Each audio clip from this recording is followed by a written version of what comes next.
முடிஞ்சா உன் சுண்டு எப்படியே உன் சுண்டு விரல் என் மேல படுதான்னு பாப்போம்.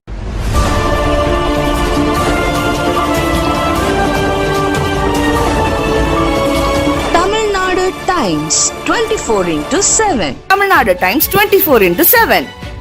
மறக்காம சப்ஸ்கிரைப் பண்ணுங்க, பெல் பட்டனை பிரஸ் பண்ணுங்க. நன்றி. நான் வரவா வரவா என்று கேட்டு ஒரு வழியாக நடிகர் விஜய் அரசியல் களத்திற்குள் இறங்கிவிட்டார். அதே சமயத்தில் அவரது கடைசி படமான தளபதி 69 படப்பிடிப்பும் தொடங்கிவிட்டது. எளிமையாக நடைபெற்ற இந்த பூஜை விழாவில் ஒரு பாடல் காட்சியின் சில வரிகள் படமாக்கப்பட்டுள்ளது. விஜயின் கடைசி படம் என்பதால் ரசிகர்கள் மத்தியில் மிக பெரிய எதிர்பார்ப்பு ஏற்பட்டிருக்கிறது. நடிகர் விஜயின் தளபதி 69 படத்தில் பிரபல நட்சத்திரங்கள் நடிக்கிறார்கள் என்பதுடன் அதன் கதைக்களமும் வெளியே கசிந்துள்ளது.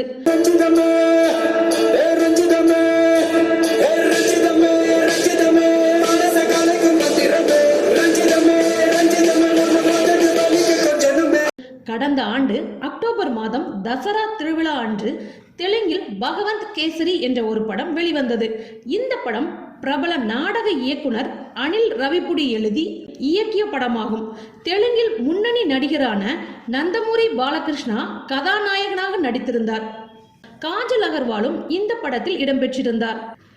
தெலுங்கில் மிகப்பெரிய வெற்றி படமாக பகவந்த் கேசரி பேசப்பட்டது.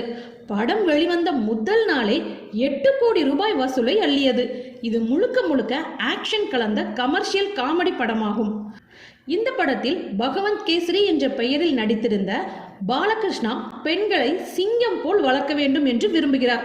அதற்கு தக்கபடி ஒரு பெண்ணை இரும்பு பெண்மணி போல் வளர்த்து இராணுவத்தில் சேர்த்து விடுகிறார்.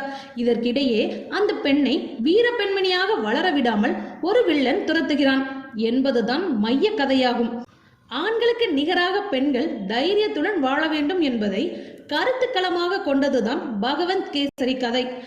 அந்த கதை தான் தற்பொழுது விஜய் நடித்து வெளிவர இருக்கும் தளபதி 69 படத்தின் கதை என்கிறார்கள். இந்த திரைப்படம் வெளிவந்தால் தமிழகத்தில் பெண்கள் மத்தியில் நடிகர் விஜய்க்கு மிகப்பெரிய மவுசு ஏற்படும் என்று பேசப்படுகிறது. ஒரே சமயத்தில் அரசியலிலும் சினிமாவிலும் கால் பதித்திருக்கும் விஜய் எந்த அளவிற்கு வெற்றி பெறுவார் என்பதை பொறுத்திருந்து பார்ப்போம்.